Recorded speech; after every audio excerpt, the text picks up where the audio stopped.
In this video, we will read and study Chapter 3, A Wedding in Brownsville, in English and Hindi both languages. This chapter is taken from Class 12th English NCERT book Kaleidoscope. Isaac Bashevis Singer, 1902 to 1991. Isaac Bashevis Singer was born in Poland. His father and grandfather were rabbis and he was educated at the Warsaw Rabbinical Seminary. In 1935 he emigrated to the US and since then has worked as a regular journalist and columnist for the New York paper, the Jewish Daily Forward. Apart from some early work published in Warsaw, nearly all his fiction has been written in Yiddish for this journal. It is relatively recently that Singer's work has been translated on any scale and that his merit, and the endurance of his writing, have been recognized by a general audience. He was awarded the Nobel Prize for Literature in 1978. His publications include A Friend of Kafka, The Seance and Other Stories. Isaac Bashevis Singer का जन्म Poland में हुआ था। उनके पिता और दादा रब्बी थे और उनकी शिक्षा वारसॉ रब्बिनिकल सेमिनरी में हुई थी। 1935 में वे अमेरिका चले गए और तब से न्यूयॉर्क के अखबार द ज्यूइश डेली फॉरवर्ड के लिए नियमित पत्रकार और स्तंभकार के रूप में काम कर रहे हैं। वारसॉ में प्रकाशित कुछ शुरुआती कामों के अलावा उनकी लगभग सभी कहानियां इस पत्रिका के लिए यिडिश में लिखी गई हैं। यह अपेक्षाकृत हाल ही में हुआ है कि सिंगर के काम का किसी भी पैमाने पर अनुवाद किया गया है और उनकी योग्यता और उनके लेखन की सहनशीलता को आम दर्शकों द्वारा मान्यता दी गई है। उन्हें 1978 में साहित्य के लिए नोबेल पुरस्कार से सम्मानित किया गया था। उनके प्रकाशनों में शामिल हैं a friend of Kafka, the sons and other stories. The wedding had been a burden to Dr. Solomon Margolin from the very beginning. True, it was to take place on a Sunday. But Gretel had been right when she said that was the only evening in the week they could spend together. It always turned out that way. His responsibilities to the community made him give away the evenings that belonged to her. The Zionists had appointed him to a committee. He was a board member of a Jewish scholastic society. He had become co-editor of an academic Jewish quarterly. And though he often referred to himself as an agnostic and even an atheist, nevertheless for years he had been dragging Gretel to Cedars at Abraham Mecheli's, a landsman from Senseman. Dr. Margolin treated rabbis, refugees, and Jewish writers without charge, supplying them with medicines and, if necessary, a hospital bed. Doctor Solomon Margolin के लिए ये शादी शुरू से ही बोझिल रही थी। सच है, ये रविवार को होनी थी, लेकिन ग्रेटल ने सही कहा था कि सप्ताह में यही एकमात्र शाम थी जिसे वे साथ में बिता सकते थे। ये हमेशा ऐसा ही होता था। समुदाय के प्रति उनकी जिम्मेदारियों ने उन्हें अपनी शामें देने पर मजबूर कर दिया। ज़ायोनीवादियों ने उन्हें एक समिति में नियुक्त किया था। वे एक यहूदी शैक्षणिक समाज के बोर्ड सदस्य थे। वे एक अकादमिक यहूदी त्रैमासिक के सह संपादक बन गए थे। और यद्यपि वे अक्सर खुद को अज्ञेयवादी और यहाँ तक कि नास्तिक भी कहते थे, फिर भी वे वर्षों से ग्रेटल को अब्राहम मेखेल्स के सेडर्स में घसीटते रहे थे, जो सेंसिमिन के एक लैंड्समैन थे। डॉक्टर मार्गोलिन ने रब्बियों, शरणार्थियों और यहूदी लेखकों का निःशुल्क इलाज किया, उन्हें दवाइयाँ और ज़रूरत पड़ने पर अस्पताल का बिस्तर भी मुहैया कराया। There had been a time when he had gone regularly to the meetings of the Senseminor Society, had accepted positions in their ranks, and had attended all the parties. Now Abraham Mechelis was marrying off his youngest daughter, Sylvia. The minute the invitation arrived, Gretel had announced her decision. She was not going to let herself be carted off to a wedding somewhere out in the wilds of Brownsville. If he, Solomon, wanted to go and gorge himself on all kinds of greasy food, coming home at 3 o'clock in the morning, that was his prerogative. Dr. Margolin admitted to himself that his wife was right. When would he get a chance to sleep? He had to be at the hospital early Monday morning. Moreover, he was on a strict fat-free diet. A wedding like this one would be a feast of poisons. एक समय था जब वह नियमित रूप से सेंसिमिना society की बैठकों में जाता था, उनके पदों को स्वीकार करता था और सभी पार्टियों में शामिल होता था। अब अब्राहम मिखेलस अपनी सबसे छोटी बेटी सिल्विया की शादी कर रहा था। निमंत्रण मिलते ही ग्रेटल ने अपना फैसला सुना दिया। वह खुद को ब्राउन्सविले के जंगलों में कहीं शादी में नहीं जाने देगी। अगर वह सोलोमन सुबह 3 बजे घर आकर सभी तरह के चिकने भोजन पर जाना चाहता था, तो यह उसका विशेषाधिकार था। डॉक्टर मार्गोलिन ने खुद को स्वीकार किया कि उसकी पत्नी सही थी। उसे सोने का मौका कब मिलेगा? उसे सोमवार की सुबह जल्दी अस्पताल पहुंचना था। इसके अलावा वह सख्त वसा रहित आहार पर था। इस तरह की शादी जहर की दावत होगी।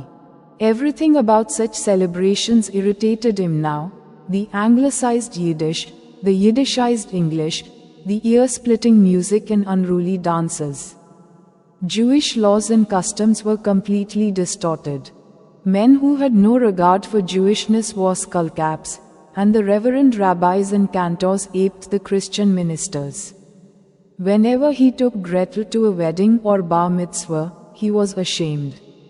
Even she, born a Christian, could see that American Judaism was a mess.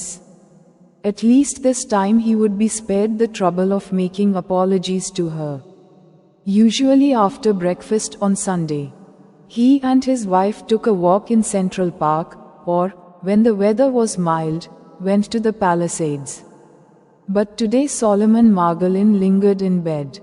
During the years, he had stopped attending functions of the Censor Minor Society. Meanwhile, the town of Censorman had been destroyed. His family there had been tortured, burned, gassed. ऐसे उत्सवों की हर बात उसे परेशान करती थी। अंग्रेजीकृत Yiddish, यिडिशकृत अंग्रेजी, कान फाड़ देने वाला संगीत और अनियंत्रित नृत्य।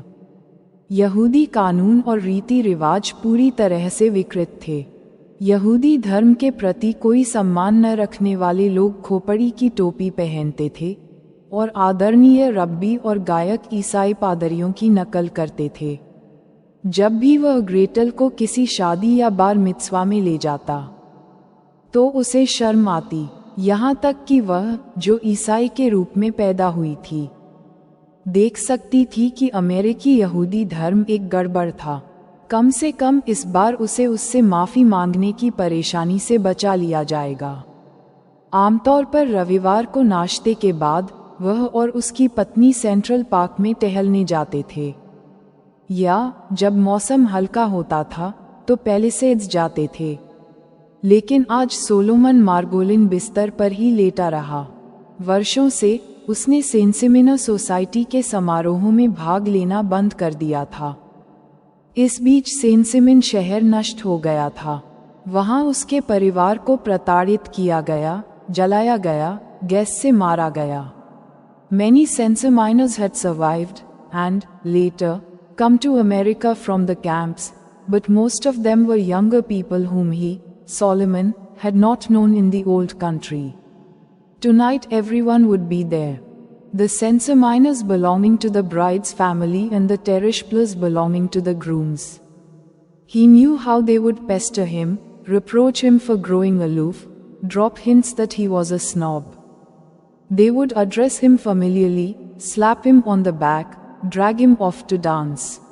कई सेंसिमिना बच गए थे और बाद में शिविरों से अमेरिका आ गए, लेकिन उनमें से ज़्यादातर युवा लोग थे जिन्हें वह, सोलोमन, पुराने देश में नहीं जानता था। आज रात सभी वहां होंगे। दुल्हन के परिवार से संबंधित सेंसिमिनर और दूल्हे के परिवार से संबंधित टेरेशपोलर। वह जानता था कि वे उसे कैसे परेशान करेंगे, अलग थलग रहने के लिए उसे फटकारेंगे, संकेत देंगे कि वह एक घमंडी है। वे उसे परिचित तरीके से संबोधित करेंगे, उसकी पीठ थपथपाएंगे, उसे नाचने के लिए घसीट कर ले जाएंगे। Well, Even so, he had to go to Sylvia's wedding. He had already sent out the present. The day had dawned, grey and dreary as dusk. Overnight, a heavy snow had fallen. Solomon Margolin had hoped to make up for the sleep he was going to lose, but unfortunately he had woken even earlier than usual. Finally he got up. He shaved himself meticulously at the bathroom mirror and also trimmed the grey hair at his temples. Today of all days he looked his age. There were bags under his eyes, and his face was lined. Exhaustion showed in his features. His nose appeared longer and sharper than usual. There were deep folds at the sides of his mouth. After breakfast he stretched out on the living room sofa. From there he could see Gretel, who was standing in the kitchen, ironing, blonde, faded, middle-aged. She had on a skimpy petticoat, and her calves were as muscular as a dancer's. खैर, फिर भी उसे Sylvia की शादी में जाना था. उसने पहले ही उपहार भेज दिया था. दिन ढल चुका था. शाम की तरह धूसर और उदास. रात भर भारी बर्फबारी हुई थी. सोलोमन मार्गोलिन ने अपनी खोई हुई नींद की भरपाई करने की उम्मीद की थी, लेकिन दुर्भाग्य से वह हमेशा की तुलना में पहले ही जाग गया था. आखिरकार वह उठ गया. उसने बाथरूम के शीशे पर खुद को सावधानी से शेव किया और अपने मंदिरों के भूरे बालों को भी ट्रिम किया. आज वह अपनी उम्र के हिसाब से दिख रहा था. उसकी आंखों के नीचे थैलियां थीं और उसका चेहरा झुर्रियों से भरा हुआ था. उसके चेहरे पर थकावट साफ दिखाई दे रही थी. उसकी नाक हमेशा की तुलना में लंबी और तीखी लग रही थी. उसके मुंह के किनारों पर गहरी सिलवटें थीं. नाश्ते के बाद वह लिविंग रूम के सोफे पर लेट गया. वहां से वह ग्रेटल को देख सकता था, जो रसोई में खड़ी थी, इस्त्री कर रही थी, गोरी, फीकी, अधेड़. उसने छोटा सा पेटीकोट पहना हुआ था और उसकी पिंडलियां किसी नर्तकी की तरह मांसल थीं. Gretel had been a nurse in the Berlin hospital where he had been a member of the staff. Of her family, one brother, a Nazi, had died of typhus in a Russian prison camp. A second, who was a communist, had been shot by the Nazis. Her aged father vegetated at the home of his other daughter in Hamburg, and Gretel sent him money regularly. She herself had become almost Jewish in New York. She had made friends with Jewish women, joined Hadassah, learned to cook Jewish dishes. Even her sigh was Jewish, and she lamented continually over the Nazi catastrophe. She had her plot waiting for her beside his in that part of the cemetery that the censor miners had reserved for themselves.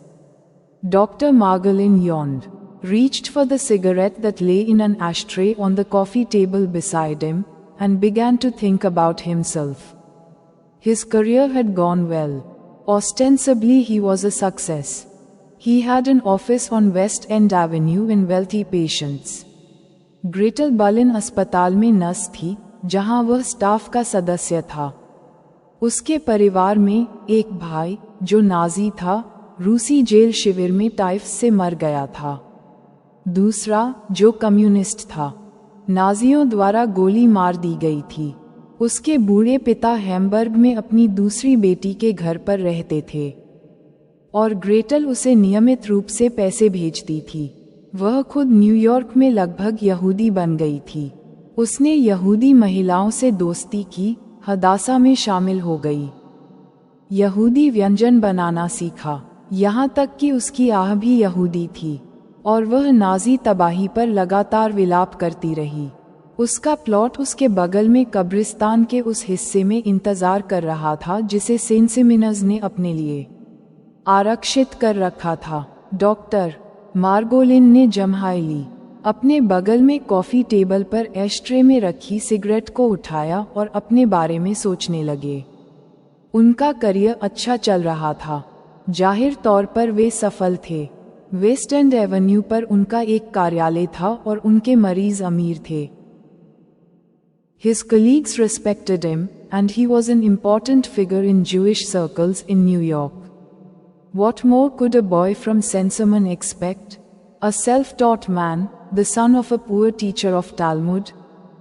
In person he was tall and quite handsome, and he had always had a way with women. He still pursued them, more than was good for him at his age and with his high blood pressure. उनके सहकर्मी उनका सम्मान करते थे और New York में यहूदी हलकों में वे एक महत्वपूर्ण व्यक्ति थे। सेंसिमिन का एक लड़का इससे ज्यादा क्या उम्मीद कर सकता था? एक स्वशिक्षित व्यक्ति, तलमूद के एक गरीब शिक्षक का बेटा। व्यक्तिगत रूप से वह लंबा और काफी सुंदर था और महिलाओं के साथ उसका हमेशा से ही अच्छा व्यवहार रहा था। वह अभी भी उनका पीछा करता था। अपनी उम्र और उच्च रक्तचाप के हिसाब से उसके लिए ये सब अच्छा नहीं था।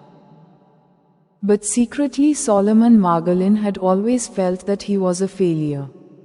As a child he had been acclaimed a prodigy, reciting long passages of the Bible and studying the Talmud and commentaries on his own. When he was a boy of 11, he had sent for a responsum to the rabbi of Tanau, who had referred to him in his reply as great and illustrious. In his teens he had become a master in the Guide for the Perplexed and the Kuzari. He had taught himself algebra and geometry.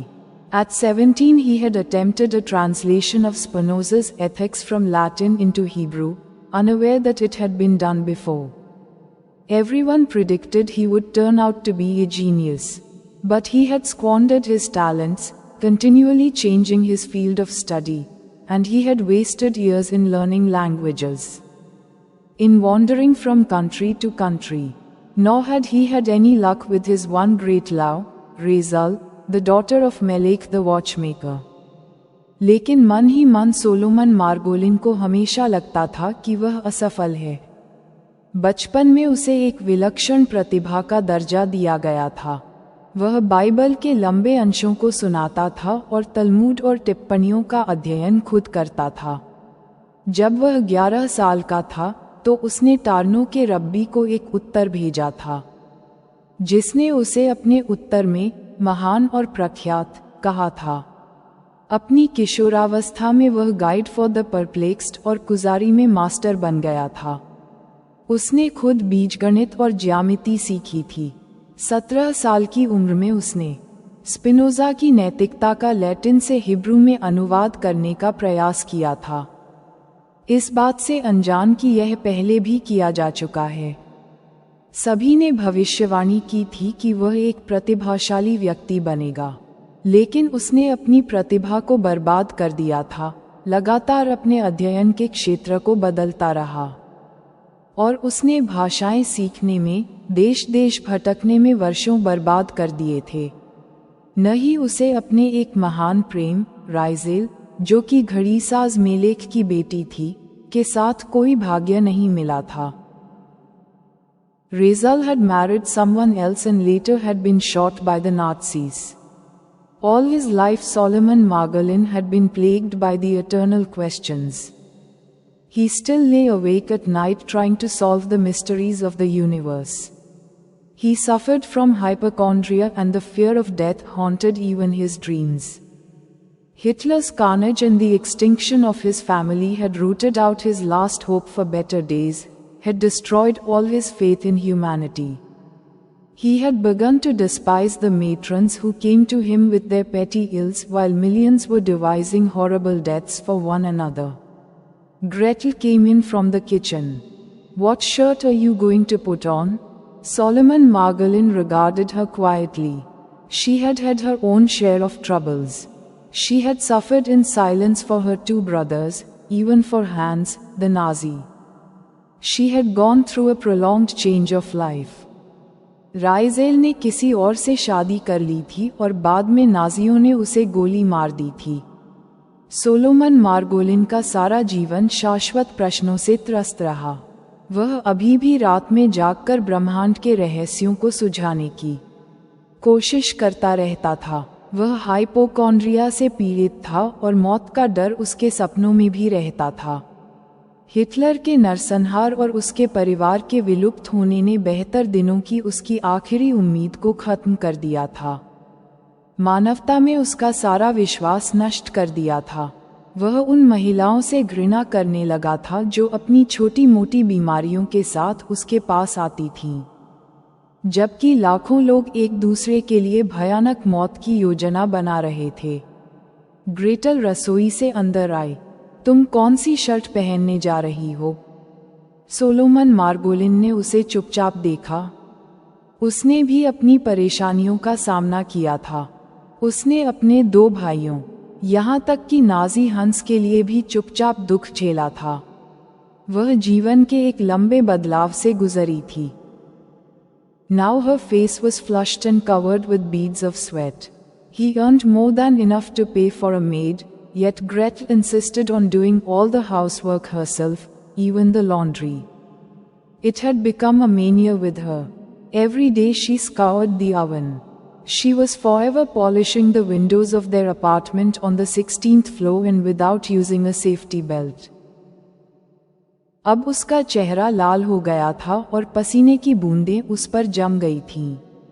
वह नौकरानी रखने के लिए पर्याप्त से अधिक कमाता था, फिर भी ग्रेटल घर का सारा काम खुद ही करने पर जोर देती थी। यहाँ तक कि कपड़े भी धोती थी। यह उसके लिए एक पागलपन बन गया था। हर दिन वह ओवन साफ करती थी। वह हमेशा 16वीं मंजिल पर स्थित अपने अपार्टमेंट की खिड़कियों को चमकाती रहती थी और बिना सुरक्षा बेल्ट का उपयोग किए। All the other housewives in the building ordered their groceries delivered, but Gretel lugged the heavy bags from the supermarket herself. Now husband and wife sized each other up wryly, feeling the strangeness that comes of great familiarity. He was always amazed at how she had lost her looks. No one feature had altered, but something in her aspect had given way, her pride, her hopefulness, her curiosity. He blurted out, "What shirt? It doesn't matter. A white shirt. You're not going to wear the tuxedo? Wait, I'll bring you a vitamin." "I don't want a vitamin. But you yourself say they're good for you. Leave me alone." "Well, it's your health, not mine." Building में मौजूद सभी गृहिणियों ने अपना सामान मंगवाया, लेकिन Gretel ने supermarket से भारी बैग खुद ही धोए। अब पति पत्नी एक दूसरे को व्यंग्यात्मक तरीके से आंक रहे थे और उन्हें एक दूसरे से बहुत परिचित होने के कारण होने वाली अजीबता का एहसास हो रहा था। वह हमेशा इस बात से हैरान होता था कि वह अपनी सुंदरता कैसे खो चुकी थी। कोई भी विशेषता नहीं बदली थी, लेकिन उसके चेहरे में कुछ ऐसा था जो बदल गया था। उसका गर्व, उसकी आशा, उसकी जिज्ञासा। उसने अचानक कहा, "कौन सी शर्ट?" "कोई बात नहीं, एक सफ़ेद शर्ट। तुम टक्सीडो नहीं पहनोई? रुको, मैं तुम्हारे लिए एक विटामिन लाता हूँ।" "मुझे विटामिन नहीं चाहिए, लेकिन तुम खुद कहती हो कि वे तुम्हारे लिए अच्छे हैं। मुझे अकेला छोड़ दो।" "ठीक है, ये तुम्हारा स्वास्थ्य है, मेरा नहीं." And slowly she walked out of the room, hesitating as if she expected him to remember something and call her back. और वह धीरे धीरे कमरे से बाहर चली गई, झिझकते हुए, जैसे कि उसे उम्मीद थी कि उसे कुछ याद आ जाएगा और वह उसे वापस बुलाएगा। Friends, we will do these question answer in a separate video. Dr. Solomon Margolin took a last look in the mirror and left the house. He felt refreshed by the half-hour nap he had had after dinner. Despite his age, he still wanted to impress people with his appearance, even the censor minors. He had his illusions. In Germany he had taken pride in the fact that he looked like a junker. And in New York he was often aware that he could pass for an Anglo-Saxon. He was tall, slim, blonde, blue-eyed. His hair was thinning, had turned somewhat gray. But he managed to disguise these signs of age. He stooped a little, but in company was quick to straighten up. Years ago in Germany he had worn a monocle, and though in New York that would have been too pretentious, his glance still retained a European severity. He had his principles. He had never broken the Hippocratic oath. Doctor Solomon Margolin ने शीशे में आखिरी बार देखा और घर से निकल गए। डिनर के बाद आधे घंटे की झपकी से उन्हें ताजगी महसूस हुई। अपनी उम्र के बावजूद वह अभी भी लोगों को अपनी शक्ल से प्रभावित करना चाहते थे, यहाँ तक कि सेंसिमिनस को भी। उनके अपने भ्रम थे। जर्मनी में उन्हें इस बात पर गर्व था कि वह जनकर की तरह दिखते हैं, और न्यूयॉर्क में उन्हें अक्सर एहसास होता था कि वह एंग्लो सैक्सन की तरह दिख सकते हैं। वह लंबे, पतले, गोरे, नीली आंखों वाले थे। उनके बाल पतले हो रहे थे, कुछ हद तक सफ़ेद हो गए थे, लेकिन वह उम्र के इन लक्षणों को छिपाने में कामयाब रहे। वह थोड़ा झुके हुए थे, लेकिन साथ में वह जल्दी से सीधे हो जाते थे। सालों पहले जर्मनी में उन्होंने मोनोकल पहना था, और हालांकि न्यूयॉर्क में ऐसा करना बहुत दिखावा होता, फिर भी उनकी नज़र में यूरोपीय गंभीरता बनी हुई थी। उनके अपने सिद्धांत थे। उन्होंने कभी हिप्पोक्रेटिक शपथ नहीं तोड़ी थी। With his patience he was honorable to an extreme, avoiding every kind of cant, and he had refused a number of dubious associations that smacked of careerism. Gretel claimed his sense of honor amounted to a mania. Dr. Margolin's car was in the garage, not a Cadillac like that of most of his colleagues, but he decided to go by taxi. He was unfamiliar with Brooklyn and the heavy snow made driving hazardous. He waved his hand and at once a taxi pulled over to the curb. He was afraid the driver might refuse to go as far as Brownsville, but he flicked the meter on without a word. Dr. Margolin peered through the frosted window into the wintry Sunday night, but there was nothing to be seen. The New York streets sprawled out, wet, dirty, impenetrably dark. After a while, Dr. Margolin leaned back, shut his eyes, and retreated into his own warmth. His destination was a wedding. अपने मरीजों के साथ वह बहुत सम्मानजनक व्यवहार करते थे, हर तरह की बकवास से बचते थे, और उन्होंने कई संदिग्ध संगति से इनकार कर दिया था जो कैरियराद की बू आती थी।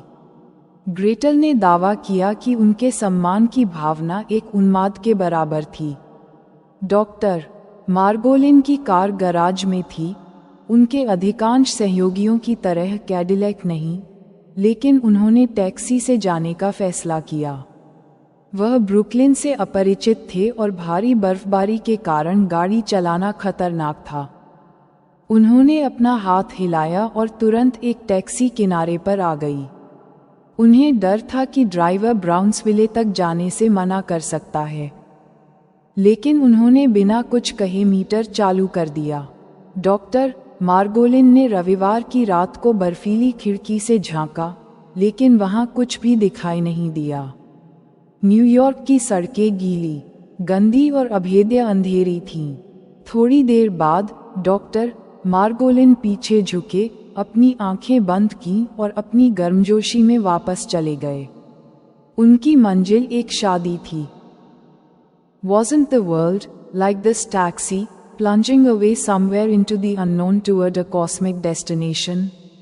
Maybe a cosmic Brownsville, a cosmic wedding? Yes. But why did God, or whatever anyone wanted to call him, create a Hitler, a Stalin?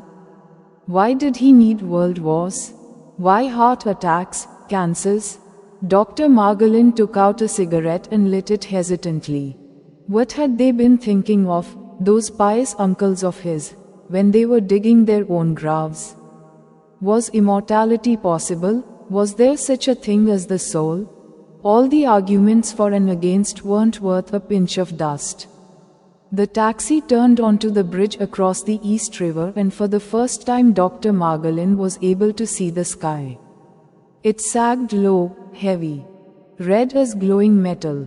Higher up, a violet glare suffused the vault of the heavens. क्या दुनिया इस taxi की तरह किसी अज्ञात स्थान पर ब्रह्मांडीय गंतव्य की ओर नहीं जा रही थी? शायद एक ब्रह्मांडीय ब्राउन्सविले, एक ब्रह्मांडीय विवाह। हाँ, लेकिन भगवान ने, या जो भी कोई उसे पुकारना चाहता था, हिटलर, स्टालिन क्यों बनाया? उसे विश्व युद्धों की क्या जरूरत थी? दिल के दौरे, कैंसर क्यों? डॉक्टर मार्गोलिन ने एक सिगरेट निकाली और झिझकते हुए उसे जलाया। वे पवित्र चाचा, जब वे अपनी कब्र खोद रहे थे, तब वे क्या सोच रहे थे? क्या अमरता संभव थी? क्या आत्मा जैसी कोई चीज थी? सभी पक्ष और विपक्ष के तर्क धूल के एक चुटकी के बराबर भी नहीं थे। टैक्सी ईस्ट रिवर के पुल पर मुड़ी और पहली बार डॉक्टर मार्गोलिन आकाश को देख पाए। यह नीचे झुका हुआ, भारी, चमकती धातु की तरह लाल था। ऊपर एक बैंगनी चमक स्वर्ग की तिजोरी में फैल गई। Snow was sifting down gently, bringing a winter peace to the world, just as it had in the past, 40 years ago, 1,000 years ago, and perhaps 1,000,000 years ago. Fiery pillars appeared to glow beneath the East River. On its surface, through black waves jagged as rocks, a tugboat was hauling a string of barges loaded with cars. A front window in the cab was open and icy gusts of wind blew in, smelling of gasoline and the sea. Suppose the weather never changed again, who then would ever be able to imagine a summer day? A moonlit night, spring?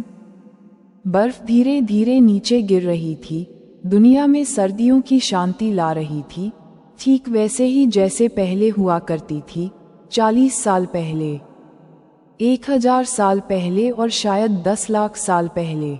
पूर्वी नदी के नीचे आग के खंभे चमकते हुए दिखाई दे रहे थे। इसकी सतह पर चट्टानों की तरह काली लहरों के बीच से एक टगबोट कारों से लदे हुए बजरों की कतार को खींच रहा था। कैब में सामने की खिड़की खुली थी और बर्फीली हवा के झोंके अंदर आ रहे थे, जिससे गैसोलीन और समुद्र की गंध आ रही थी। मान लीजिए कि मौसम फिर कभी नहीं बदला, फिर कौन कभी गर्मी के दिन, चांदनी रात, वसंत की कल्पना कर पाएगा? But how much imagination, for what it's worth, does a man actually have? On Eastern Parkway the taxi was jolted and screeched suddenly to a stop. Some traffic accident, apparently. The siren on police car shrieked. A wailing ambulance drew nearer. Dr. Margolin grimaced. Another victim. Someone makes a false turn of the wheel and all a man's plans in this world are reduced to nothing. A wounded man was carried to the ambulance on a stretcher. Above a dark suit and blood-spattered shirt and bow tie the face had a chalky pallor. One eye was closed, the other partly open and glazed. Perhaps he, too, had been going to a wedding. Dr. Margolin thought. He might even have been going to the same wedding as I. Some time later the taxi started moving again. Solomon Margolin was now driving through streets he had never seen before. It was New York, but it might just as well have been Chicago or Cleveland. लेकिन एक आदमी के पास कितनी कल्पना शक्ति होती है? Eastern Parkway पर taxi अचानक से झटके से रुकी। जाहिर है कोई दुर्घटना हुई थी। पुलिस की गाड़ी का सायरन बज रहा था। चीखती हुई एम्बुलेंस पास आ रही थी। डॉक्टर मार्गोलिन ने मुंह बनाया। एक और शिकार। कोई गलत मोड़ लेता है और इस दुनिया में आदमी की सारी योजनाएं धरी की धरी रह जाती हैं। एक घायल आदमी को स्ट्रेचर पर एम्बुलेंस तक ले जाया गया। गहरे रंग के सूट और खून से सनी शर्ट और बो टाई के ऊपर चेहरे पर चाक जैसा पीलापन था। एक आंख बंद थी, दूसरी आंशिक रूप से खुली और चमकदार। शायद वह भी किसी शादी में जा रहा था, डॉक्टर मार्गोलिन ने सोचा। हो सकता है कि वह भी उसी शादी में जा रहा हो जिसमें मैं जा रहा था। कुछ समय बाद टैक्सी फिर से चलने लगी। सोलोमन मार्गोलिन अब उन सड़कों से गुजर रहा था जिन्हें उसने पहले कभी नहीं देखा था। यह न्यूयॉर्क था, लेकिन यह शिकागो या क्लीवलैंड भी हो सकता था। They passed through an industrial district with factory buildings, warehouses of coal, lumber, scrap iron. Negroes, strangely black, stood about on the sidewalks, staring ahead. Their great dark eyes full of gloomy hopelessness. Occasionally the car would pass a tavern. The people at the bar seemed to have something unearthly about them, as if they were being punished here for sins committed in another incarnation. Just when Solomon Margolin was beginning to suspect that the driver, who had remained stubbornly silent the whole time, had gotten lost or else was deliberately taking him out of his way, the taxi entered a thickly populated neighborhood. They passed a synagogue, a funeral parlor, and there, ahead, was the wedding hall, all lit up, with its neon Jewish sign and Star of David. Dr. Margolin gave the driver $1 tip and the man took it without uttering a word. Dr. Margolin entered the outer lobby and immediately the comfortable intimacy of the censor miners engulfed him. Way factory की इमारतों, कोयले, लकड़ी, scrap iron के गोदामों वाले एक औद्योगिक जिले से गुजरे। नीग्रो अजीब तरह से काले फुटपाथों पर खड़े थे, आगे की ओर देख रहे थे। उनकी बड़ी काली आंखें उदास निराशा से भरी हुई थीं। कभी कभी कार एक शराबखाने से गुजरती थी। शराबखाने में बैठे लोगों में कुछ अलौकिकता थी, जैसे कि उन्हें यहाँ किसी दूसरे जन्म में किए गए पापों की सजा मिल रही हो। जब सोलोमन मार्गोलिन को संदेह होने लगा कि ड्राइवर, जो पूरे समय जिद्दी चुप रहा था, रास्ता भटक गया है या फिर जानबूझकर उसे उसके रास्ते से हटा रहा है, तभी टैक्सी एक घनी आबादी वाले इलाके में घुस गई। वे एक आराधनालय, एक अंतिम संस्कार कक्ष से गुजरे और वहां आगे विवाह हॉल था, जो पूरी तरह से जगमगा रहा था। उसके नियन यहूदी चिन्ह और डेविड का सितारा था। डॉक्टर मार्गोलिन ने ड्राइवर को $1 का टिप दिया और उस आदमी ने बिना कुछ कहे उसे ले लिया। डॉक्टर मार्गोलिन बाहरी लॉबी में दाखिल हुए और तुरंत ही सेंसिमिनस की सहज आत्मीयता ने उन्हें अपनी गिरफ्त में ले लिया। All the faces he saw were familiar, though he didn't recognize individuals. Leaving his hat and coat at the check room, he put on a skull cap and entered the hall. It was filled with people and music, with tables heaped with food, a bar stacked with bottles. उसने जितने भी चेहरे देखे वे सभी जाने पहचाने थे, हालांकि वह किसी को पहचान नहीं पाया। अपनी टोपी और कोट चेक रूम में छोड़कर उसने टोपी पहनी और हॉल में प्रवेश किया। ये लोगों और संगीत से भरा हुआ था। खाने से भरी हुई मेज़ें थीं, बोतलों से भरा हुआ बार था। The musicians were playing an Israeli march that was a hodgepodge of American jazz with oriental flourishes. Men were dancing with men, women with women, men with women. He saw black skullcaps, white skullcaps, bare heads. Guests kept arriving, pushing their way through the crowd, some still in their hats and coats, munching hors d'oeuvre, drinking schnapps. The hall resounded with stamping, screaming, laughing, clapping. Flash bulbs went off blindingly as the photographers made their rounds.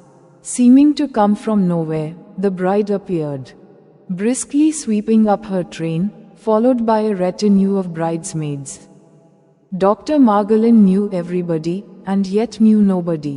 People spoke to him, laughed, winked, and waved. And he answered each one with a smile, a nod, a bow. Gradually he threw off all his worries, all his depression. He became half drunk on the amalgam of odors, flowers, sauerkraut, garlic, perfume, mustard, and that nameless odor that only censor miners emit. संगीतकार एक Israeli मार्च बजा रहे थे जो oriental चमक के साथ अमेरिकी जैज का एक मिश्रण था। पुरुष पुरुषों के साथ, महिलाएं महिलाओं के साथ, पुरुष महिलाओं के साथ नाच रहे थे। उसने काली टोपी, सफ़ेद टोपी, नंगे सिर देखे। मेहमान भीड़ के बीच से अपना रास्ता बनाते हुए आते रहे। कुछ अभी भी अपनी टोपी और कोट पहने हुए थे। हॉर्स डी ओवर्स चबा रहे थे, स्नैप्स पी रहे थे। हॉल में धमाके, चीख पुकार, हंसी, ताली की गड़गड़ाहट गूंज रही थी। फोटोग्राफरों के चक्कर लगाते समय फ्लैश बल्ब चमक रहे थे। कहीं से आती हुई दुल्हन दिखाई दी, तेजी से अपनी गाड़ी को ऊपर उठाते हुए। उसके पीछे दुल्हन की सहेलियों का एक दल था। डॉक्टर मार्गोलिन सभी को जानते थे, फिर भी किसी को नहीं जानते थे। लोग उनसे बात करते थे, हंसते थे, आंख मारते थे और हाथ हिलाते थे, और वह हर किसी को मुस्कुराहट, सिर हिलाकर, झुककर जवाब देते थे। धीरे धीरे उसने अपनी सारी चिंताएं, सारा अवसाद दूर कर दिया। वह गंधों के मिश्रण से आधा नशे में हो गया। फूल, सौकरकूट, लहसुन, इत्र, सरसों, और वह अनाम गंध जो केवल सेंसिमिनस ही छोड़ते हैं। Hello doctor, hello Shloime Doward, you don't recognize me, eh? Look, he forgot. There were the encounters, the regrets, the reminiscences of long ago. But after all, weren't we neighbors? You used to come to our house to borrow the Yiddish newspaper. Someone had already kissed him, a badly shaven snout, a mouth reeking of whiskey and rotten teeth. One woman was so convulsed with laughter that she lost an earring. Margolin tried to pick it up, but it had already been trampled underfoot. You don't recognize me, eh? Take a good look. It's Sisal, the son of Chahebila. Why don't you eat something? Why don't you have something to drink? Come over here. Take a glass. What do you want? Whiskey, brandy, cognac, scotch, with soda, with Coca-Cola? Take some, it's good. Don't let it stand. So long as you're here, you might as well enjoy yourself. My father, he was killed. They were all killed. I'm the only one left of the entire family. Barish, the son of Fivish. Namaste, doctor. Namaste Shloim David. तुम मुझे नहीं पहचानते, है ना? देखो, वह भूल गया। बहुत पहले की मुलाकातें, पछतावा, यादें थीं। लेकिन आखिरकार हम पड़ोसी नहीं थे। तुम हमारे घर यिडिश अखबार उधार लेने आते थे। किसी ने उसे पहले ही चूम लिया था। बुरी तरह से मुंडा हुआ थूथन, विस्की की बदबू वाला मुंह और सड़े हुए दांत। एक महिला हंसी से इतनी कांप रही थी कि उसकी एक बाली गिर गई। मार्गोलिन ने उसे उठाने की कोशिश की, लेकिन वह पहले ही पैरों तले कुचली जा चुकी थी।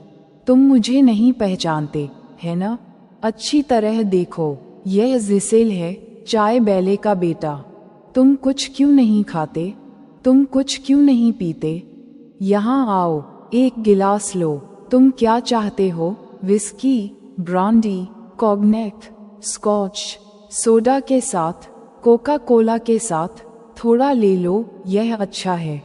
इसे यूं ही मत रहने दो, जब तक तुम यहाँ हो। तुम भी मज़े करो। मेरे पिता, उन्हें मार दिया गया। वे सभी मारे गए। मैं पूरे परिवार में अकेला बचा हूँ। फीविश का बेटा bearish. Starved to death in Russia, they sent him to Kazakhstan. His wife, in Israel. She married a Lithuanian, Sorel, short, together with her children, Yental, here at the wedding. She was standing here just a moment ago. There she is, dancing with that tall fellow. Abraham Zilberstein, रूस में भूख से मर गया। उन्होंने उसे Kazakhstan भेज दिया। उसकी पत्नी, इजराइल में, उसने एक लिथुआनियाई से शादी की, सोरेल, गोली मार दी गई, अपने बच्चों के साथ, यिंटल, यहाँ शादी में। वह अभी कुछ देर पहले यहाँ खड़ी थी। वह वहाँ है, उस लंबे आदमी के साथ नाच रही है। Abraham ज़िल्बरस्टीन। They burned him in the synagogue with 20 others. A mound of charcoal was all that was left, coal and ash. Yusal Budnik, he passed away years ago. You must mean Yekala Badnak. He has a delicatessen store right here in Brownsville, married a widow whose husband made a fortune in real estate. Lechaim, Doctor. Lechaim, Shloim Dovard. It doesn't offend you that I call you Shloim Dovard? To me you're still the same Shloim Dovard, the little boy with the blonde side curls who recited a whole tractate of the Talmud by heart. You remember, don't you? It seems like only yesterday. Your father, may he rest in peace, was beaming with pride. Your brother Chaim, your uncle Oizer, they killed everyone. They took a whole people and wiped them out with German efficiency. Gleichgeschüttet. Have you seen the bride yet? Pretty as a picture, but too much makeup. Imagine, a grandchild of Reb Todros of Radzin. And her grandfather used to wear 2 skull caps, one in front and one in back. उन्होंने उसे 20 अन्य लोगों के साथ आराधनालय में जला दिया। कोयले और राख का एक ढेर ही बचा था। योसेले बुडनिक। उनका निधन कई साल पहले हो गया। आपका मतलब येकेले बुडनिक से है। उनका ब्राउन्सविले में एक डेलिकेटेसन स्टोर है। उन्होंने एक विधवा से शादी की थी, जिसके पति ने रियल एस्टेट में बहुत पैसा कमाया था। लेचाइम। डॉक्टर लेचाइम, श्लोइम डोविड। क्या आपको बुरा नहीं लगता कि मैं आपको श्लोइम डोविड कहता हूँ? मेरे लिए आप अभी भी वही श्लोइम डोविड हैं। सुनहरे बालों वाला छोटा लड़का जिसने तालमुड का पूरा पाठ कंठस्थ कर लिया था। आपको याद है ना? ऐसा लगता है जैसे कल की ही बात हो। आपके पिता, भगवान उनकी आत्मा को शांति दे, गर्व से झूम रहे थे।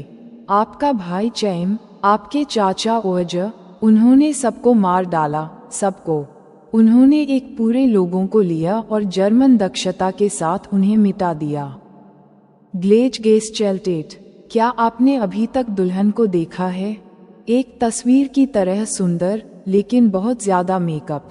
कल्पना कीजिए, रैडजिन के रेब टोड्रोस का पोता और उसके दादा 2 खोपड़ी पहनते थे, एक सामने और एक पीछे। Do you see that young woman dancing in the yellow dress? It's Riva's sister. Their father was Moishe the candle maker.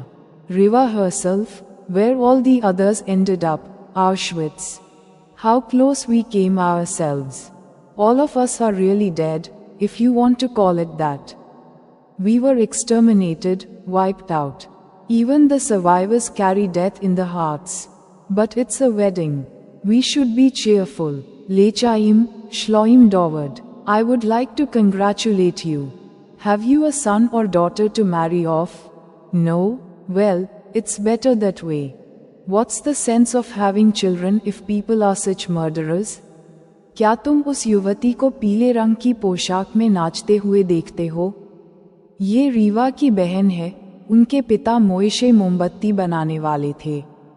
Rewa खुद, बाकी सभी कहाँ समाप्त हुए? ऑशविट्स। हम खुद कितने करीब आ गए। हम सभी वास्तव में मर चुके हैं, अगर तुम इसे ऐसा कहना चाहते हो। हम नष्ट हो गए, मिट गए। यहाँ तक कि जो बच गए उनके दिलों में भी मौत है। लेकिन यह एक शादी है, हमें खुश होना चाहिए। लेचाइम, श्लोइम डोविड। मैं तुम्हें बधाई देना चाहता हूँ। क्या तुम्हारे पास शादी करने के लिए कोई बेटा या बेटी है?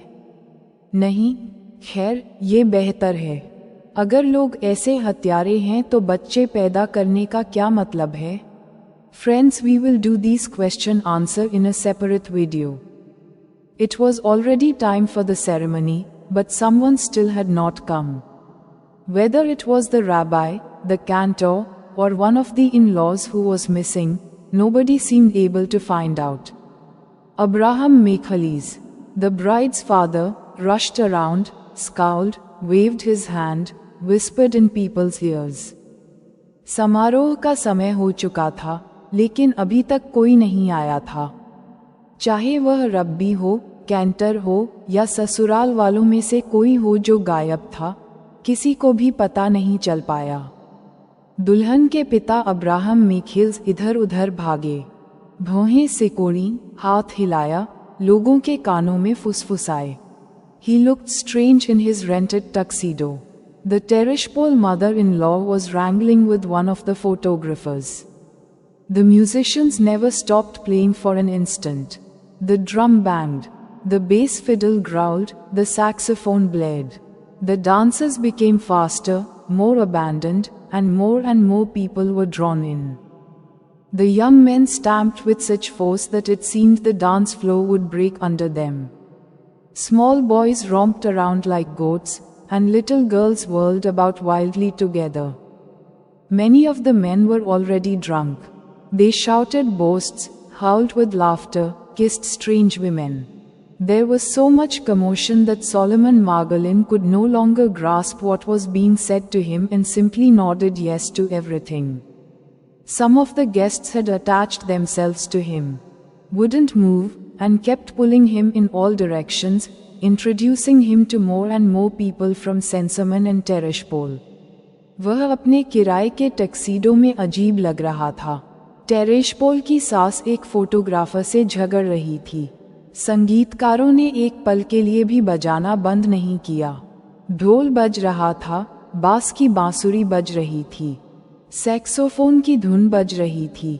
नृत्य तेज, अधिक सुनसान हो रहे थे, और अधिक से अधिक लोग आकर्षित हो रहे थे. युवा पुरुष इतनी जोर से ताली बजा रहे थे कि ऐसा लग रहा था कि डांस फ्लोर उनके नीचे टूट जाएगा. छोटे लड़के बकरियों की तरह उछल रहे थे, और छोटी लड़कियां बेतहाशा घूम रही थीं. कई पुरुष पहले से ही नशे में थे. वे शेखी बघार रहे थे, हंसी से चीख रहे थे, अजनबी महिलाओं को चूम रहे थे. इतना हंगामा हो रहा था कि सोलोमन मार्गोलिन अब समझ नहीं पा रहा था कि उससे क्या कहा जा रहा था, और उसने बस हर बात पर हाँ में सिर हिलाया. कुछ मेहमान उससे चिपक गए थे, हिलते नहीं थे, और उसे सभी दिशाओं में खींचते रहते थे. उसे सेंसिमिन और टेरेशपोल के अधिक से अधिक लोगों से मिलवाते रहते थे. A matron with a nose covered with warts pointed a finger at him, wiped her eyes, called him Shloimele. Solomon Margolin inquired who she was and somebody told him. Names were swallowed up in the tumult. He heard the same words over and over again: died, shot, burned. A man from Tereshpol tried to draw him aside and was shouted down by several censor miners, calling him an intruder who had no business there. A latecomer arrived, a horse and buggy driver from Sensaman who had become a millionaire in New York. His wife and children had perished, but already he had a new wife. The woman, weighted with diamonds, paraded about in a low-cut gown that bared a back, covered with blotches, to the waist. Her voice was husky. Where did she come from? Who was she? Certainly no saint. Her first husband was a swindler who amassed a fortune and then dropped dead. Of what? Cancer. Where? In the stomach. नाक पर मस्से थे. एक महिला ने उस पर उंगली उठाई, अपनी आंखें पोंछीं और उसे श्लोईमेले कहा. सोलोमन मार्गोलिन ने पूछा कि वह कौन थी, और किसी ने उसे बताया. नाम शोरगुल में डूब गए. उसने बार बार वही शब्द सुने. मर गया, गोली मार दी गई, जला दिया गया.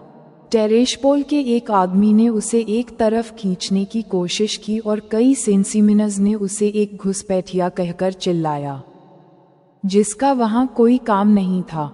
एक देर से आने वाला व्यक्ति आया, सेंसिमिन का एक घोड़ा और बगी चालक जो न्यूयॉर्क में करोड़पति बन गया था. उसकी पत्नी और बच्चे मर चुके थे, लेकिन पहले से ही उसकी एक नई पत्नी थी. हीरे से लदी वह महिला एक लो कट गाउन में घूम रही थी, जिसमें पीठ और कमर तक धब्बे थे. उसकी आवाज भारी थी. वह कहाँ से आई थी? वह कौन थी? निश्चित रूप से कोई संत नहीं. उसका पहला पति एक ठग था जिसने बहुत सारा धन कमाया और फिर मर गया. किस कारण से? कैंसर. कहाँ? पेट में. First you don't have anything to eat, then you don't have anything to eat with. A man is always working for the second husband. What is life anyway? A dance on the grave.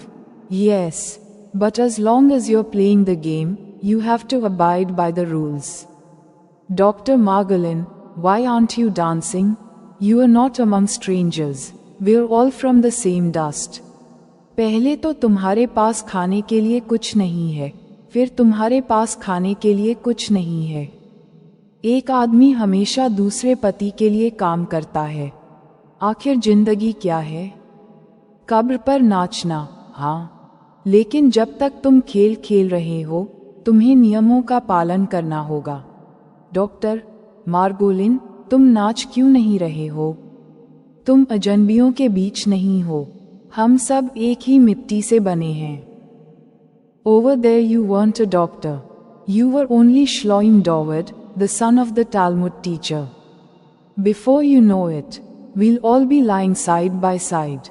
Margolin didn't recall drinking anything, but he felt intoxicated all the same. The foggy hall was spinning like a carousel. The floor was rocking. Standing in a corner, he contemplated the dance. What different expressions the dancers wore. How many combinations and permutations of being the creator had brought together here. Every face told its own story. They were dancing together, these people, but each one had his own philosophy, his own approach. A man grabbed Margolin and for a while he danced in the frantic whirl. Then, tearing himself loose, he stood apart. Who was that woman? He found his eye caught by her familiar form. He knew her. She beckoned to him. He stood baffled. She looked neither young nor old. Where had he known her? That narrow face, those dark eyes, that girlish smile. वहाँ तुम doctor नहीं थे, तुम सिर्फ श्लोइम डोविड थे, तलमूद शिक्षक के बेटे। इससे पहले कि तुम समझो, हम सब एक दूसरे के बगल में लेटे होंगे। मार्गोलिन को कुछ भी पीने की याद नहीं थी, लेकिन फिर भी उसे नशा महसूस हो रहा था। धुंधला हॉल हिंडोले की तरह घूम रहा था, फर्श हिल रहा था। एक कोने में खड़े होकर उसने नृत्य पर विचार किया। नर्तकियों ने कितने अलग अलग भाव धारण किए थे। सृष्टिकर्ता होने के कितने संयोजन और क्रम परिवर्तन यहाँ एक साथ लाए थे। हर चेहरा अपनी कहानी कह रहा था। वे लोग एक साथ नाच रहे थे, लेकिन हर किसी का अपना दर्शन, अपना दृष्टिकोण था। एक आदमी ने मार्गोलिन को पकड़ लिया और कुछ देर तक वह उन्मत्त चक्कर में नाचता रहा। फिर खुद को छुड़ाते हुए वह अलग खड़ा हो गया। वह महिला कौन थी? उसने पाया कि उसकी नज़र उसके परिचित रूप पर पड़ी। वह उसे जानता था। उसने उसे इशारा किया। वह हैरान रह गया। वह न तो जवान दिख रही थी और न ही बूढ़ी। वह उसे कहाँ से जानता था? वह संकीर्ण चेहरा, वह काली आंखें, वह लड़कियों वाली मुस्कान। Her hair was arranged in the old manner, with long braids wound like a wreath around her head. The grace of Sensaman adorned her, something he, Margolin, had long since forgotten. And those eyes. He was in love with those eyes and had been all his life. He half smiled at her and the woman smiled back. There were dimples in her cheeks. She too appeared surprised. Margolin, though he realized he had begun to blush like a boy, went up to her. I know you, but you're not from Sensaman? Yes, from Sensaman. He had heard that voice long ago. He had been in love with that voice. From Sensaman, who are you, then? Her lips trembled. You've forgotten me already? It's a long time since I left Sensaman. You used to visit my father. Who was your father? उसके बाल पुराने ढंग से सजे हुए थे। लंबी चोटियां उसके सिर के चारों ओर माला की तरह लिपटी हुई थीं। सेंसिमिन की कृपा उसे सुशोभित कर रही थी, कुछ ऐसा जिसे वह, मार्गोलिन, बहुत पहले ही भूल चुका था। और वे आंखें, वह उन आंखों से प्यार करता था और पूरी जिंदगी करता रहा था। उसने उसे देखकर आधा मुस्कुराया और महिला ने भी जवाब में मुस्कुरा दिया। उसके गालों पर डिंपल थे। वह भी हैरान लग रही थी। मार्गोलिन। हालांकि उसे एहसास हुआ कि वह एक लड़के की तरह शर्माने लगा था, उसके पास गया। मैं तुम्हें जानता हूँ, लेकिन तुम सेंसीमिन से नहीं हो। हाँ, सेंसीमिन से। उसने वह आवाज़ बहुत पहले सुनी थी। वह उस आवाज़ से प्यार करता था। सेंसीमिन से? तो तुम कौन हो? उसके होंठ कांप रहे थे। तुम मुझे पहले ही भूल चुकी हो। मुझे सेंसीमिन छोड़े हुए बहुत समय हो गया है। तुम मेरे पिता से मिलने आती थीं। तुम्हारे पिता कौन थे? Melech the watchmaker. Doctor Margolin shivered. If I'm not out of my mind, then I'm seeing things. Why do you say that? Because Rezal is dead. Maleic घड़ी साज। डॉक्टर, मार्गोलिन कांप उठी। अगर मैं पागल नहीं हूं तो मैं कुछ चीजें देख रही हूं। तुम ऐसा क्यों कह रहे हो? क्योंकि राइजेल मर चुकी है। I'm Rezal. You're Rezal? Here? Oh my God, if that's true, then anything is possible. When did you come to New York? Some time ago. From where? From over there. But everyone told me that you were all dead.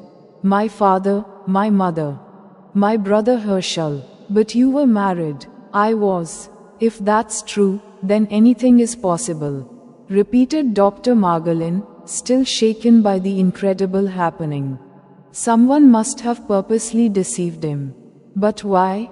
He was aware there was a mistake somewhere but could not determine where. Why didn't you let me know? After all, he fell silent. She too was silent for a moment. मैं राइजेल हूँ। तुम राइजेल हो? यहाँ? हे भगवान, अगर यह सच है, तो कुछ भी संभव है। तुम न्यूयॉर्क कब आए? कुछ समय पहले। कहाँ से? वहाँ से। लेकिन सभी ने मुझे बताया कि तुम सब मर चुकी हो। मेरे पिता, मेरी माँ, मेरा भाई हर्षल। लेकिन तुम शादीशुदा थी। मैं शादीशुदा थी। अगर यह सच है, तो कुछ भी संभव है, डॉक्टर मार्गोलिन ने दोहराया।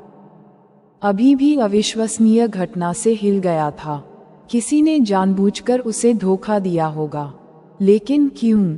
उसे पता था कि कहीं कोई गलती थी, लेकिन वह ये तय नहीं कर पाया कि कहाँ। तुमने मुझे क्यों नहीं बताया? आखिर वह चुप हो गया।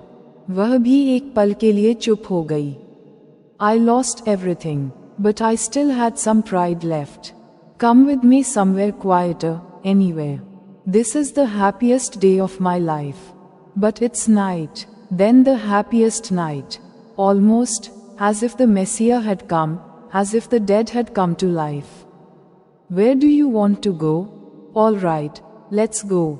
Margolin took her arm and felt at once the thrill, long forgotten, of youthful desire. He steered her away from the other guests, afraid that he might lose her in the crowd, or that someone would break in and spoil his happiness. Everything had returned on the instant, the embarrassment, the agitation, the joy. He wanted to take her away, to hide somewhere alone with her. Leaving the reception hall, they went upstairs to the chapel where the wedding ceremony was to take place. मैंने सब कुछ खो दिया, लेकिन मुझ में अभी भी कुछ गर्व बचा हुआ था। मेरे साथ कहीं शांत जगह पर चलो, कहीं भी। यह मेरे जीवन का सबसे खुशी का दिन है। लेकिन रात हो गई है, फिर सबसे खुशी की रात। लगभग मानो मसीहा आ गया हो, मानो मुर्दे जिंदा हो गए हों। तुम कहाँ जाना चाहती हो? ठीक है, चलो। मार्गोलिन ने उसका हाथ थामा और तुरंत ही युवा इच्छा का रोमांच महसूस किया, जो लंबे समय से भुला दिया गया था। उसने उसे अन्य मेहमानों से दूर कर दिया। उसे डर था कि वह उसे भीड़ में खो सकता है, या कोई अंदर घुसकर उसकी खुशी खराब कर सकता है। सब कुछ तुरंत वापस आ गया था। शर्मिंदगी, बेचैनी, खुशी। वह उसे दूर ले जाना चाहता था, उसके साथ कहीं अकेले छिपना चाहता था। रिसेप्शन हॉल से निकलकर वे ऊपर चैपल में गए जहां शादी समारोह होना था। The door was standing open. Inside, on a raised platform stood the permanent wedding canopy. A bottle of wine and a silver goblet were placed in readiness for the ceremony. The chapel with its empty pews and only one glimmering light was full of shadows. The music, so blaring below, sounded soft and distant up here. Both of them hesitated at the threshold. Margolin pointed to the wedding canopy. दरवाजा खुला हुआ था। अंदर एक ऊंचे मंच पर स्थायी शादी की छतरी खड़ी थी। समारोह के लिए शराब की एक बोतल और एक चांदी का प्याला तैयार रखा गया था। खाली बेंच और केवल एक झिलमिलाती रोशनी वाला चैपल छायाओं से भरा हुआ था। नीचे इतना तेज संगीत बज रहा था जो यहाँ से दूर और धीमा लग रहा था। दोनों ही दहलीज पर झिझक रहे थे। मार्गोलिन ने शादी की छतरी की ओर इशारा किया। We could have stood there.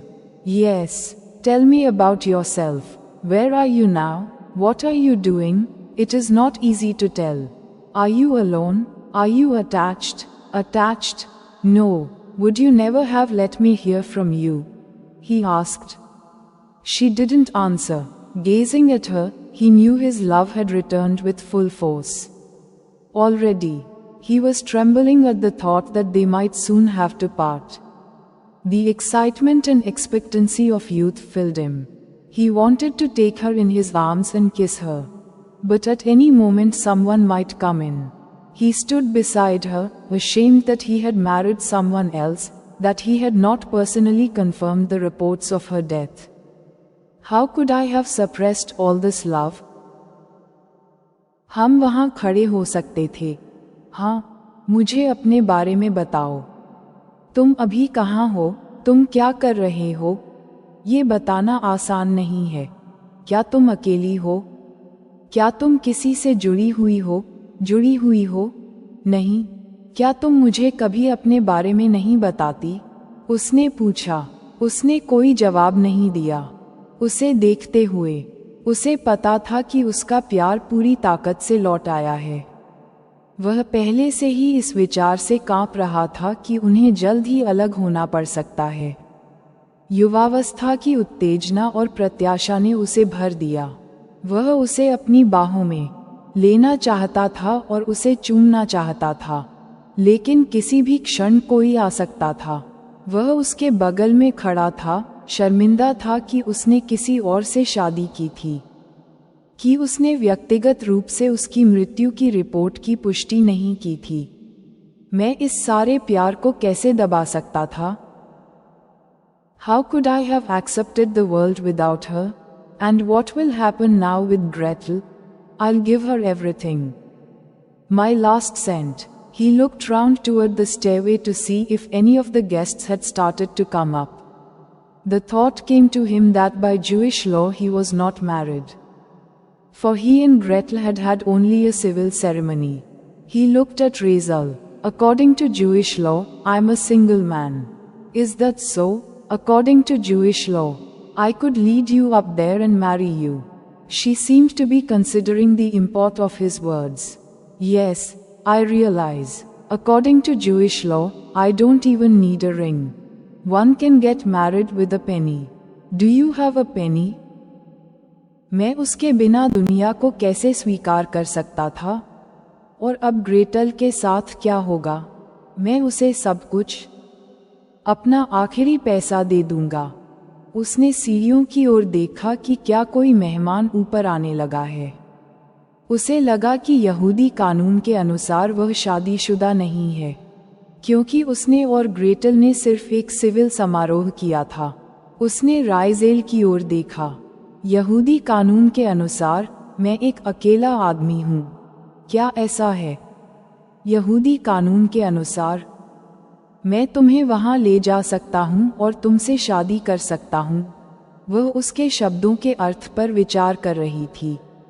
हाँ, मुझे एहसास है, यहूदी कानून के अनुसार मुझे अंगूठी की भी जरूरत नहीं है। 1 पैसे से शादी हो सकती है।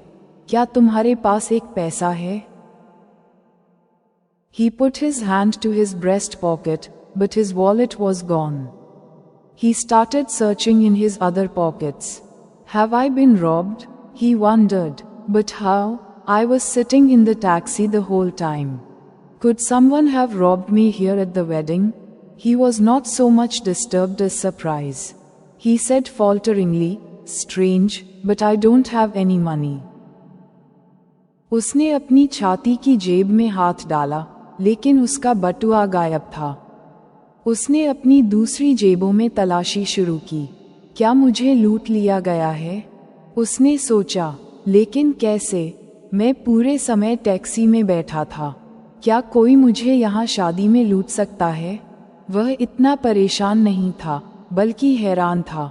उसने लड़खड़ाते हुए कहा, अजीब बात है, लेकिन मेरे पास पैसे नहीं हैं। We'll get along without it. But how am I going to get home? Why go home? She said, countering with a question. She smiled with that homely smile of hers that was so full of mystery. He took her by the wrist and gazed at her. Suddenly it occurred to him that this could not be his result. She was too young. Probably it was her daughter who was playing along with him, mocking him. For God's sake, I'm completely confused. He thought. He stood bewildered, trying to untangle the ears. He couldn't tell her age from her features. Her eyes were deep, dark, and melancholy. She also appeared confused, as if she, too, sensed some discrepancy. The whole thing is a mistake, Margolin told himself. But where exactly was the mistake? And what had happened to the wallet? Could he have left it in the taxi after paying the driver? He tried to remember how much cash he had had in it, but was unable to. I must have had too much to drink. हम इसके बिना भी काम चला लेंगे, लेकिन मैं घर कैसे जाऊंगी? घर क्यों जाऊंगी? उसने एक सवाल के साथ कहा। वह अपनी उस घरेलू मुस्कान के साथ मुस्कुराई जो रहस्य से भरी हुई थी। उसने उसकी कलाई पकड़ी और उसे देखा। अचानक उसे लगा कि यह उसकी राइजेल नहीं हो सकती। वह बहुत छोटी थी। शायद यह उसकी बेटी थी जो उसके साथ खेल रही थी, उसका मजाक उड़ा रही थी। भगवान के लिए, मैं पूरी तरह से भ्रमित हूँ, उसने सोचा। वह हैरान होकर खड़ा था, वर्षों को सुझाने की कोशिश कर रहा था। वह उसकी विशेषताओं से उसकी उम्र नहीं बता पा रहा था। उसकी आंखें गहरी, काली और उदास थीं। वह भी भ्रमित लग रही थी, जैसे कि उसे भी कुछ विसंगति महसूस हो रही हो। पूरी बात एक गलती है, मार्गोलिन ने खुद से कहा। लेकिन वास्तव में गलती कहाँ थी? और बटुए का क्या हुआ? क्या उसने ड्राइवर को पैसे देने के बाद उसे टैक्सी में छोड़ दिया था? उसने याद करने की कोशिश की कि उसके पास कितनी नकदी थी, लेकिन वह याद नहीं कर पाया। मैंने शायद बहुत ज्यादा शराब पी ली थी। These people have made me drunk, dead drunk. For a long time he stood silent, lost in some dreamless state, more profound than a narcotic trance. Suddenly he remembered the traffic collision he had witnessed on Eastern Parkway. An eerie suspicion came over him. Perhaps he had been more than a witness. Perhaps he himself had been the victim of that accident. That man on the stretcher looked strangely familiar. Dr. Margolin began to examine himself as though he were one of his own patients. He could find no trace of pulse or breathing, and he felt oddly deflated as if some physical dimension were missing. The sensation of weight, the muscular tension of his limbs, the hidden aches in his bones, all seemed to be gone. It can't be, he murmured. Can one die without knowing it? And what will Gretel do? इन लोगों ने मुझे नशे में धुत कर दिया है, बिल्कुल नशे में। बहुत देर तक वह चुपचाप खड़ा रहा, किसी स्वप्नहीन अवस्था में खोया हुआ। किसी मादक पदार्थ की मदहोशी से भी ज्यादा गहरा। अचानक उसे ईस्टर्न पार्कवे पर हुई एक ट्रैफिक टक्कर याद आ गई।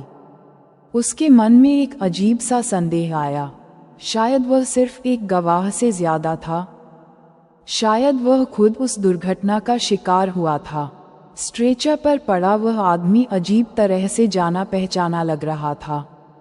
डॉक्टर मार्गोलिन ने खुद की जांच शुरू की, जैसे कि वह उसका अपना मरीज हो।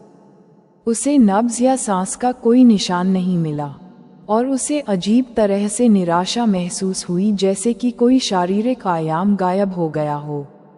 वजन की अनुभूति, उसके अंगों की मांसपेशियों का तनाव, उसकी हड्डियों में छिपा हुआ दर्द, सब कुछ गायब हो गया था। ऐसा नहीं हो सकता, ऐसा नहीं हो सकता, वह बुदबुदाया। क्या कोई बिना जाने मर सकता है? और ग्रेटल क्या करेगी? He blurted out, "You're not the same Razel." "No, then who am I?" "They shot Razel." "Shot her? Who told you that?" She seemed both frightened and perplexed. Silently she lowered her head like someone receiving the shock of bad news. Dr. Margolin continued to ponder. Apparently Razel didn't realize her own condition. He had heard of such a state. What was it called? Hovering in the world of twilight.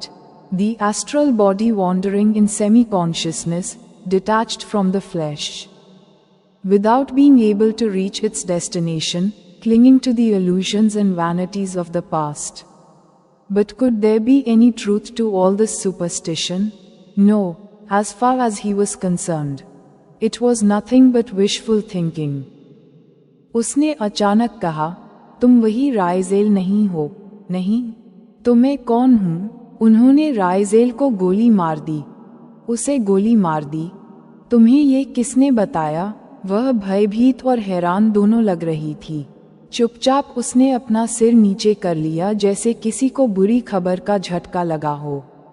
Doctor Margolin ने सोचना जारी रखा। जाहिर है राइजेल को अपनी स्थिति का एहसास नहीं था। उसने ऐसी स्थिति के बारे में सुना था। इसे क्या कहते हैं? गोधूली की दुनिया में मडराते हुए सूक्ष्म शरीर अर्धचेतन में भटक रहा है, शरीर से अलग, अपने गंतव्य तक पहुंचने में सक्षम नहीं, अतीत के भ्रम और व्यर्थता से चिपके हुए। लेकिन क्या इस सारे अंधविश्वास में कोई सच्चाई हो सकती है? नहीं, जहां तक उसका सवाल था, ये सिर्फ इच्छाधारी सोच के अलावा कुछ नहीं था। Besides, this kind of survival would be less than oblivion. I am most probably in a drunken stupor, Dr. Margolin decided. All this may be one long hallucination. Perhaps a result of food poisoning. He looked up, and she was still there. He leaned over and whispered in her ear, "What's the difference? As long as we're together. I've been waiting for that all these years. Where have you been?" She didn't answer, and he didn't ask again. He looked around. The empty hall was full. All the seats taken. A ceremonious hush fell over the audience. The music played softly. The cantor intoned the benedictions. With measured steps, Abraham Michaelis led his daughter down the aisle. Translated by Chana Faisaline and Elizabeth Paulet. इसके अलावा इस तरह का अस्तित्व विस्मृति से कम नहीं होगा। मैं शायद नशे में हूँ, डॉक्टर मार्गोलिन ने फैसला किया। ये सब एक लंबा भ्रम हो सकता है, शायद फूड पॉइजनिंग का नतीजा। उसने ऊपर देखा और वह अभी भी वहीं थी। वह झुक गया और उसके कान में फुसफुसाया, क्या फर्क है? जब तक हम साथ हैं। मैं इतने सालों से इसका इंतजार कर रहा हूँ। तुम कहाँ थे? उसने जवाब नहीं दिया और उसने फिर से नहीं पूछा। उसने चारों ओर देखा। खाली हॉल भरा हुआ था। सभी सीटें भरी हुई थीं। दर्शकों पर एक औपचारिक सन्नाटा छा गया। संगीत धीमी आवाज में बज रहा था। गायक ने आशीर्वाद गीत गाए। अब्राहम मिखेल्स ने धीरे धीरे कदम बढ़ाते हुए अपनी बेटी को गलियारे में ले गए। चाना फेरस्लीन और एलिजाबेथ पोलेट द्वारा अनुवादित। दोस्तों, इसी के साथ हमारा chapter 3 a wedding in Brownsville complete होता है। हमने इस चैप्टर को इंग्लिश हिंदी दोनों लैंग्वेजेस में पढ़ा। अगर आपको वीडियो अच्छी लगे तो इसे लाइक कीजिए और अपने दोस्तों के साथ इसे शेयर कीजिए। मिलते हैं नेक्स्ट वीडियो में। वीडियो देखने के लिए आपका धन्यवाद।